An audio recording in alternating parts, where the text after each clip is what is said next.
सभी विद्यार्थियों को नमस्कार।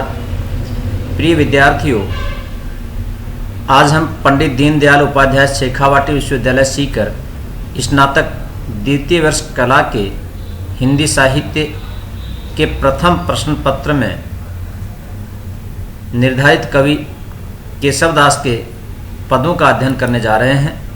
मैं डॉक्टर देवी प्रसाद, सहाचार्य हिंदी, सेठ नंद किशोर पटवारी, राजकीय महाविद्यालय नीमका थाना, आज आपके साथ केशवदास जी के पदों पर चर्चा करने के लिए उपस्थित हूँ।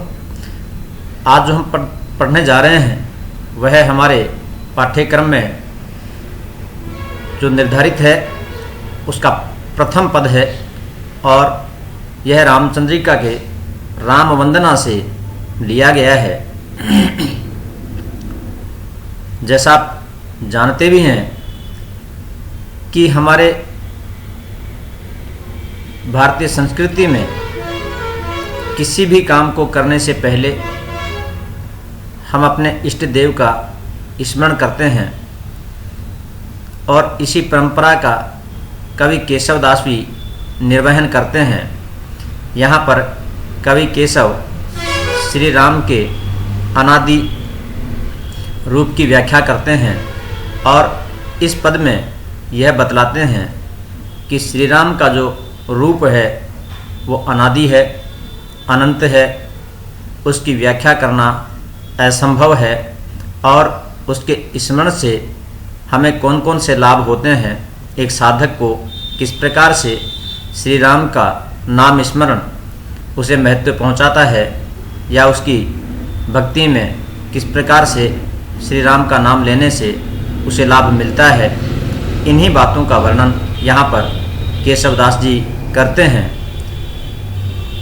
तो आइए हम पढ़ते हैं केशवदास जी का यह पद।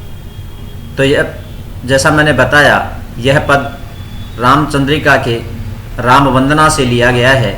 तो आइए हम पहले पद पढ़ते हैं।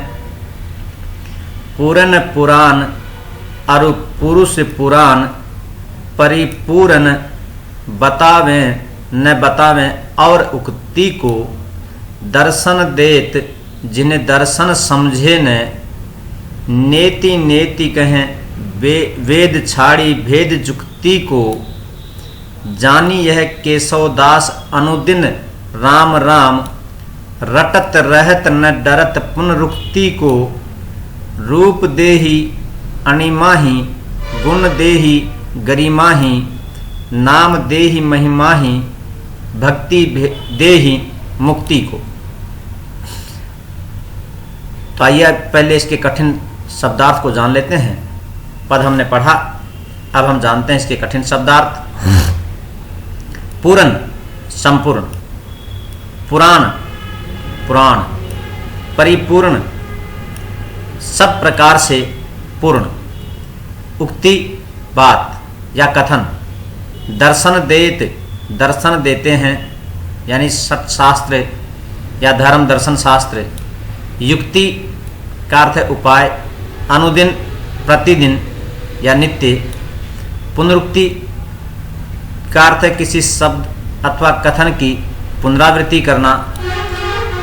आप जानते भी हैं पुनरुक्ति प्रकाश नामक एक अलंकार भी होता है और पुनरावृत्ति काव्य शास्त्र में दोष भी माना जाता है, यानी जहाँ पर अनावश्यक रूप से किसी शब्द की या वाक्य की पुनरावृत्ति की जाए तो यह काव्य में दोष स्वीकार किया जाता है।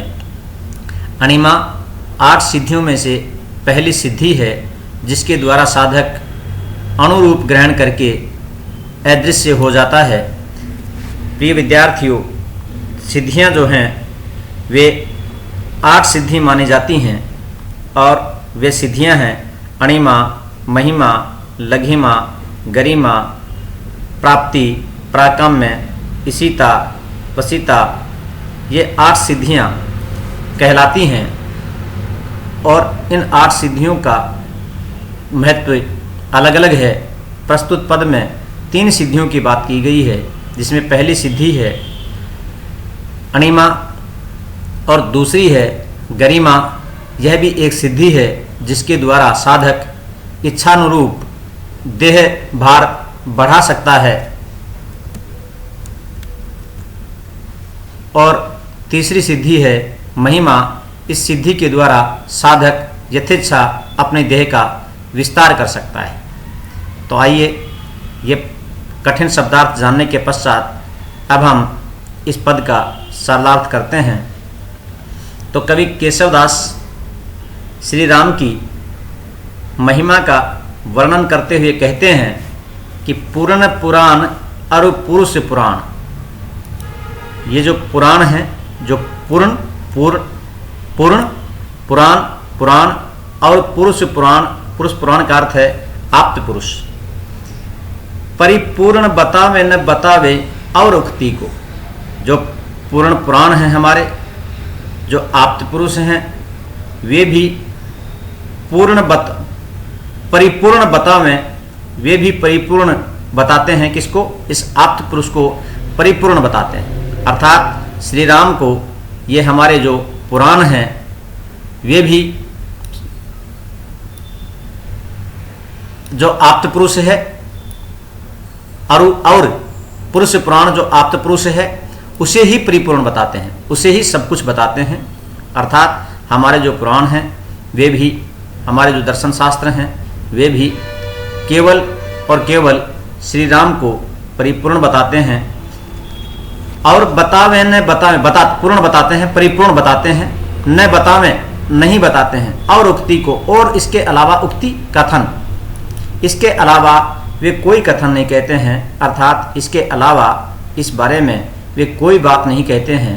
वे हमारे जो पुराण हैं वे केवल एक ही बात कहते हैं कि जो आप्त पुरुष है वही संपूर्ण है, वही परिपूर्ण है। अर्थात जो केशवदास जी कहते हैं कि जो श्री राम हैं वे ही परिपूर्ण हैं, जो हमारे पुराण हैं वे भी ऐसा बतलाते हैं। इसके अलावा वे कुछ भी नहीं कहते हैं। दर्शन देत जिन्हें दर्शन समझे न, दर्शन देत जो दर्शन देते हैं, दर्शन देने का काम जो करते हैं, जो हमारे धर्मशास्त्र हैं, जो वेदांत हैं,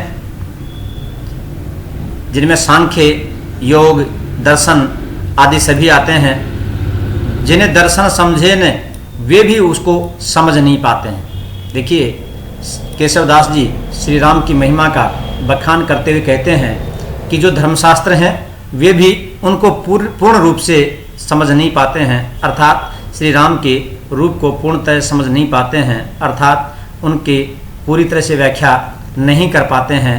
और वे भी नेति नेति नेति न इति, यह भी नहीं है, यह भी नहीं है, कह करके वेद छाड़ी भेद जुक्ति को, वेद जो हैं वो भी इसको छोड़ देते हैं। क्योंकि श्री राम का जो भेद है वह भी उनको समझ में नहीं आता है। और वे यह भी नहीं है, यह भी नहीं है, नेति नैति यह भी नहीं है। अर्थात उनके बारे में जैसा आप जानते हैं परमात्मा को अनंत अनादि बताया गया है, इसीलिए वे भी ये कहते हैं कि उनके बारे में उन्हें जो भेद समझ में नहीं आता है तो वे भी उन्हें अनंत और अनादि बताकर ही छोड़ देते हैं। जानी है केशवदास, केशवदास कहते हैं ये जानते हुए भी, यानी जो भेद वेद शास्त्रों को, धर्म शास्त्रों को समझ में नहीं आया है और वे भी उनके रूप को न इति, यह भी नहीं है, यह भी नहीं है, अर्थात वह अनंत है, अनादि है, ऐसा कहकर छोड़ देते हैं। यह सब जानते हुए भी अनुदिन राम राम, अनुदिन नित्य प्रति हमेशा, फिर भी केशवदास जो हैं वो नित्य प्रति श्री राम का नाम स्मरण करते रहते हैं। रटते रहते हैं, न डरत पुनरुक्ति को, और वे पुनरुक्ति को नहीं डरते हैं। प्रिय विद्यार्थियों, आप जानते हैं केशवदास जी ने अनुप्रास अलंकार का बहुत ही सुंदर प्रयोग किया है। यहाँ भी इस पद में भी आप देख सकते हैं, रटत रहत न डरत, कितना सुंदर प्रयोग इन्होंने किया है। तो केशवदास जी कहते हैं कि ये सब जानते हुए भी मैं उनके नाम को रटता रहता हूँ और पुनरुक्ति से नहीं डरता हूँ, बार बार नाम लेने से नहीं डरता हूँ। तो फिर कहते हैं रूप देहि अणिमाही, और उनका नाम स्मरण करने से जो अणिमा नामक सिद्धि प्राप्त होती है, जो रूप देने का काम करती है। जैसा थोड़ी देर पहले मैंने कहा कि अनिमा नामक एक ऐसी सिद्धि है जो स्वयं को सूक्ष्म कर लेने की क्षमता प्रदान करती है। यह ऐसी सिद्धि है जिससे युक्त होकर व्यक्ति सूक्ष्म रूप धारण करके एक अणु के रूप में भी परिवर्तित हो सकता है। तो केशवदास जी कहते हैं कि उनका जो रूप है वह अनिमा नामक सिद्धि प्रदान करता है, गुण देहि महिमा ही, और उनका जो गुण है वह गरिमा नामक सिद्धि प्रदान करता है। और जो गरिमा जो सिद्धि है यह तीसरे नंबर की सिद्धि है। इस सिद्धि का अर्थ है कि भार या अडिग होने से है। इस सिद्धि की प्राप्ति के बाद व्यक्ति स्वयं के भार को इतना बढ़ा सकता है कि कोई भी उसे हिला नहीं पाता। तो कवि केशवदास कहते हैं कि उनका जो रूप है वह तो अनिमा नामक सिद्धि प्रदान करता है भक्त को, और उनका जो गुण है वह गरिमा नामक सिद्धि प्रदान करता है, और उनका जो नाम है वह व्यक्ति को महिमा नामक सिद्धि प्रदान करता है। महिमा नामक जो सिद्धि है उसका अर्थ है अपने को बड़ा एवं विशाल बना लेने की क्षमता। इस सिद्धि की प्राप्ति के पश्चात साधक इतना क्षमतावान हो जाता है कि वह प्रकृति का भी विस्तार कर सकता है। तो केशवदास जी कहते हैं कि उनका जो रूप है वह साधक को अनिमा नामक सिद्धि प्रदान करता है, और उनका गुण देहि गरिमा ही, और उनका जो गुणगान करना है वह गरिमा नामक सिद्धि प्रदान करता है, और नाम जो है महिमा नामक सिद्धि प्रदान करता है। भक्ति देहि मुक्ति को, उनकी भक्ति करना है वह मुक्ति प्रदान करता है, अर्थात मनुष्य साधक सांसारिक बंधनों से मुक्त हो जाता है। इस प्रकार से कवि केशवदास प्रस्तुत पद में श्री राम की महिमा का वर्णन करते हैं। जो अनिर्वचनीय उनकी महिमा है भगवान राम की, उसका वर्णन उन्होंने इस पद में बहुत ही सुंदर तरीके से किया है। आइए अब हम जानते हैं इस पद के विशेष के बारे में। जैसा परीक्षा में पूछा जाता है, तो परीक्षा में जब पूछा जाए तो पहली बात जहाँ से प्रसंग प्रारंभ होता है, आपको प्रसंग लिखना है कि प्रस्तुत पद हमारे लिए निर्धारित पाठ्य पुस्तक में संकलित कवि केशवदास के रामचंद्रिका के पदों से लिया गया है, और यह पद रामवंदना का है। और उसके पश्चात जो विशेष आपको लिखना होता है उसमें आप लिख सकते हैं, कवि ने इस पद में श्री राम को परमात्मा अथवा परब्रह्म बतलाया है। यानी केशवदास ने इस पद में श्री राम की अनिर्वचनीय महिमा का वर्णन किया है, और उन्हें उनका जो रूप बतलाया है वह अनंत और अनादि बतलाया है।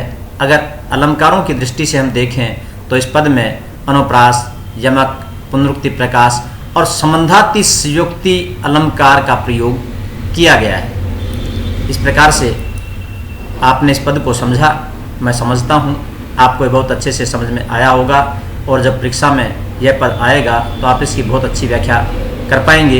एक बात और विद्यार्थियों, यह पद परीक्षा की दृष्टि से बहुत ही महत्वपूर्ण है, इसलिए आप इसकी व्याख्या को बहुत अच्छे से समझ लें, और जब भी परीक्षा में आए तो आप इसकी बहुत अच्छे से व्याख्या करें। मैं उम्मीद करता हूँ आपने इसे बहुत अच्छे से समझा होगा। आपने मुझे सुना, इसके लिए आपका बहुत बहुत धन्यवाद। Thank you.